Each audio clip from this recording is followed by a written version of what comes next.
जय हिंद दोस्तों।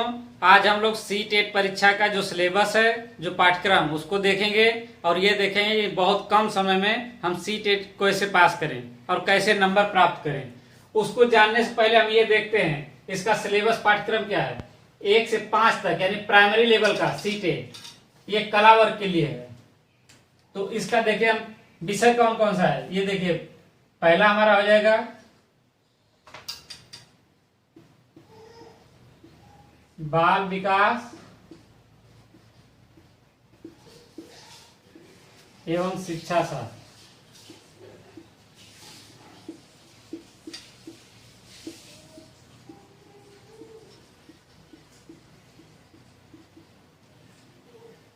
दूसरा हिंदी, हमारा भाषा में आता है हिंदी।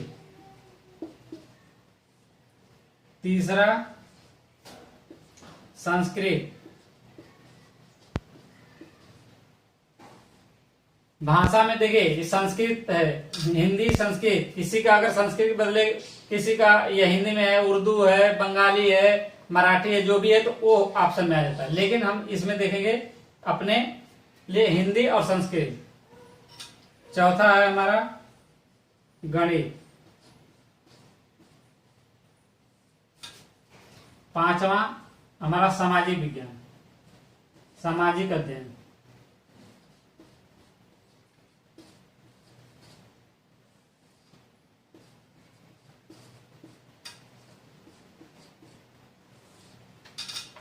देखिए प्राइमरी लेवल में सभी हमारा 30-30 क्वेश्चन होता है और 30-30 नंबर का होता है। तो 30 प्रश्न होते हैं, ये देखिए प्रश्न, और 30 अंक का।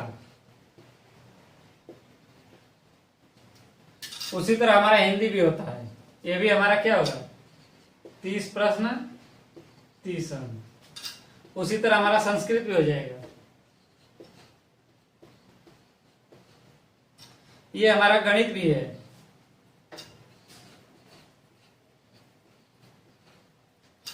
और हमारा विज्ञान।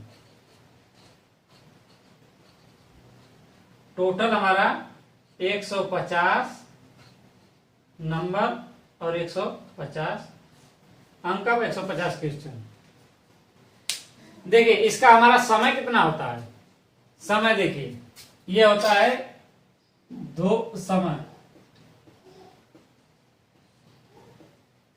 2 घंटे 30 मिनट।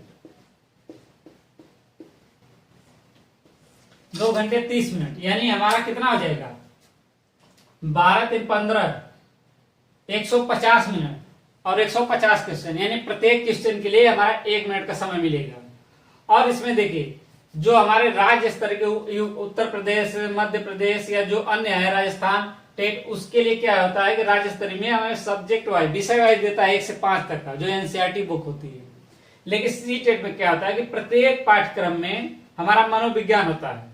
वैसे तो देखे जाए हर मनुष्य अपने आप में मनोविज्ञान है, उसका रहन सहन भी मनोविज्ञान है। उसी सोच और तर्क के अनुसार पे हमें ये 5 सब्जेक्ट को करना है, क्योंकि बाल विकास एवं शिक्षा शास्त्र इसमें भी मनोविज्ञान टोटल है। हिंदी भी मनोविज्ञान संबंधित, पेडागाजी से संबंधित विषय देता है। संस्कृत भी, गणित भी। ये नहीं कि गणित में आपको सवाल दे दिया, कुछ देते हैं सवाल हल करने के लिए, लेकिन ज्यादातर आप देखेंगे पेडागाजी होता है, वो अपने समझ पर निर्भर करता है। और हिंदी में देखिए गद्य और पद्य देते हैं, उसी तरह संस्कृत में गद्य और पद्य देता है। इसमें देखिए गद्य देगा, पद्य देगा। इसमें पद्य में क्या है, इसमें कुछ गद्य और पद्य देगा। इसमें से 6 नंबर का ये देता है, 6 से 10 भी हो जाएगा, मिनिमम 6 देता है। इसमें 9 देता है। तो ये 9 6 15 तो हमारा क्वेश्चन का यही हो गया 15 प्रश्न। अब बचा 15, तो वो अपने तर्क और समझ के अनुसार आप उसको करेंगे। लेकिन करने से पहले एक आपको ट्रिक मैं बता देता हूं कि जो उसमें से 4 क्वेश्चन में से जो क्वेश्चन प्रश्न दिया होगा उसमें से 4 ऑप्शन होंगे। उस 4 ऑप्शन में ऑब्जेक्टिव में से आप ये देखिएगा कि पॉजिटिव कौन सा है। और पॉजिटिव कभी कभी उसमें 2 आपको पॉजिटिव दिखेंगे, तो वो दो पॉजिटिव में से आप परसेंटेज देखिए, अपने तर्क से ये देखिए कि ये दोनों में से कौन 19 और कौन 20 बना रहा है, यानी कि कौन किसकी प्राथमिकता थोड़ा ज्यादा है, किसकी कम है। तो जो ज्यादा होगी वही हमारा आंसर होगा।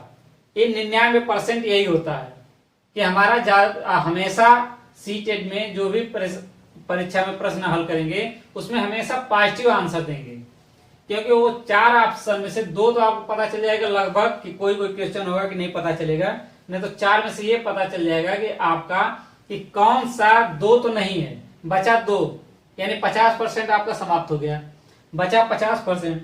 उस 50% में आप ये देखिएगा कि वो 2 में से कौन सबसे ज्यादा उचित लग रहा है, उसको ज्यादातर करेंगे तो गलत होने का चांस कम है और आपको नंबर मिलेगा। और गद्य पद को आप पढ़कर तो 15 क्वेश्चन कर सकते हैं, हो सकता है कि गलती से कोई गलत हो जाए, बचा शेष 15। उसी तरह आप चाहे बाल मनोविज्ञान, बाल विकास हो, शिक्षा शास्त्र हो, हिंदी हो, संस्कृत हो, गणित हो, इसमें गणित में कुछ सवाल हल करने को देगा, कुछ तर्क वितर्क देगा, आप उसके अनुसार पॉजिटिव आंसर दीजिए। सामाजिक विज्ञान आप अपने वातावरण अध्ययन के अनुसार है, तो इसके लिए हल करने के लिए आपको कम से कम, ज्यादा अगर समय है तो कोई बात नहीं, कम से कम अगर 5 दिन का भी समय बचा हुआ है तो आप प्रैक्टिस सेट ले लीजिए, कोई भी हो, घटना चक्र हो, यूथ कंपटीशन को हो, उस बुक को जो पेपर अब तक आया उसी पेपर को बार बार अध्ययन करिए, तो उसमें आपको तर्क आपके निखरेगी, यानी तर्क लगाने की क्षमता जो आपकी बढ़ेगी, और उसमें ये लगेगा किस टाइप का क्वेश्चन दिया है और किस तरह से ये पूछा है, हम अपना आंसर किस तरह दे रहे हैं, ये गलत करें तो उसके अनुसार सोचने की क्षमता हमें विकसित हो जाएगी। तो इस 5 दिन में अगर आपकी क्षमता विकसित होगी तब हल कर लेंगे। वैसे तो अगर ये साल भर भी कोई पढ़े, 1 वर्ष तक पढ़ता रहे सिलेबस, तो सीटेट का सिलेबस पढ़कर पास कभी नहीं कर सकता है, केवल वो अपने तर्क को विकसित कर सकता है।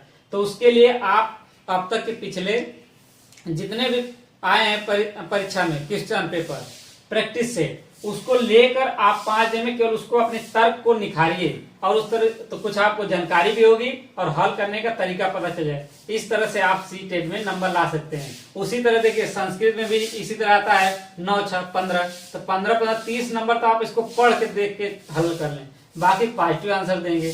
तो आपको ज्यादा से ज्यादा कितना है, 85, 82 लोग 82 कहते हैं, 85 कहते हैं, हम कहते हैं 90 का आप टारगेट लेके चलिए, 90, 95 का, 90 से 95 का ये टारगेट लेके चलिए, ये 2 का, इस 2 में से आप करेंगे तो आप 100%, 100% आप पास हो जाएंगे केवल 5 दिन के अंदर ही।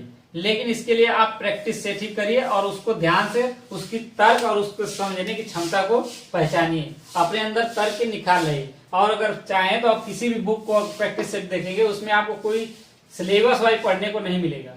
बाकी अगर आपको इसमें कुछ संधियां देगी, हो सकता है कि कुछ गद्य पद में दे तो उसमें कुछ वाक्यों की संधियां पूछ ले, संस्कृत में भी पूछ ले, संधि, प्रत्यय, उपसर्ग, तो आपको इसी चैनल पे आपको वीडियो कुछ बनाया हुआ है संधि का, प्रत्याहार का, तो वो सब आप देख लीजिए, वर्ण का, समास का, अलंकार का, तो वो सब देखें, कुछ वो मदद मिलेगी, कुछ आप प्रैक्टिस सेट करिए। तो इस तरह से आप सीटेट का प्राइमरी लेवल का पार कर जाएंगे परीक्षा को। उसके बाद आपको हम अगले वीडियो में बताएंगे कि जूनियर लेवल का कैसे उसको हल करना है। धन्यवाद। अगर आपको ये वीडियो पसंद आए तो आप लाइक और सब्सक्राइब जरूर करें। धन्यवाद।